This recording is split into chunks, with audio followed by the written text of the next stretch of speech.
নেতাজি সুভাষচন্দ্র বসুর বিমান সেই দিন নেমেছিল নবদ্বীপ মহেশগঞ্জের এই ঐতিহাসিক মাঠে। সালটা 1938। 22 অথবা 25শে ডিসেম্বর নবদ্বীপ মহেশগঞ্জের পাল চৌধুরী বাড়ির রঞ্জিত পাল চৌধুরীর ব্যক্তিগত বিমানে করে নেতাজি অবতরণ করেন পাল চৌধুরীদের মাঠে। সেখানে কৃষ্ণনগর স্বেচ্ছাসেবক বাহিনী সামরিক কায়দায় তাঁকে অভিবাদন জানায়। অভিবাদন গ্রহণের পর নেতাজি নবদ্বীপের উদ্দেশ্যে রওনা দেন। ভাগীরথী নদী নৌকা যোগে পার হয়ে তিনি নবদ্বীপে পৌঁছলে গঙ্গার ঘাট থেকে নবদ্বীপের স্বেচ্ছাসেবকরা শৃঙ্খলাবদ্ধ মার্চ করে তাঁকে পোড়ামাতলার জনসভা স্থলে নিয়ে আসেন।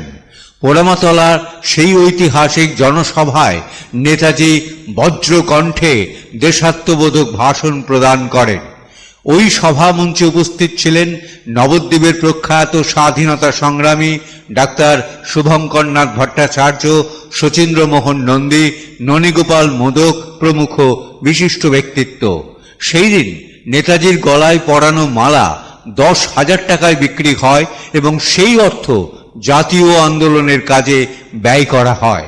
জনসভা শেষে নেতাজি তৎকালীন সপ্তম এডওয়ার্ড অ্যাংলো সংস্কৃত লাইব্রেরিতে, বর্তমান নবদ্বীপ সাধারণ গ্রন্থাগার, একটি দলীয় সভায় অংশগ্রহণ করেন। দ্বিতীয় বিশ্বযুদ্ধ পরবর্তী সময়ে পোড়ামাতলায় নেতাজির সেই ঐতিহাসিক স্মৃতিকে ধরে রাখতে তাঁর অনুগামী কালিদাস রায়চৌধুরী, চণ্ডী লাহিড়ী প্রমুখ উদ্যোগী হয়ে নবদ্বীপের পোড়ামাতলায় নেতাজির ভাষণ স্থলে তাঁর একটি পূর্ণাঙ্গ মূর্তি স্থাপন করেন, যা আজও বিদ্যমান। এই সফরই ছিল নবদ্বীপের মাটিতে নেতাজি সুভাষ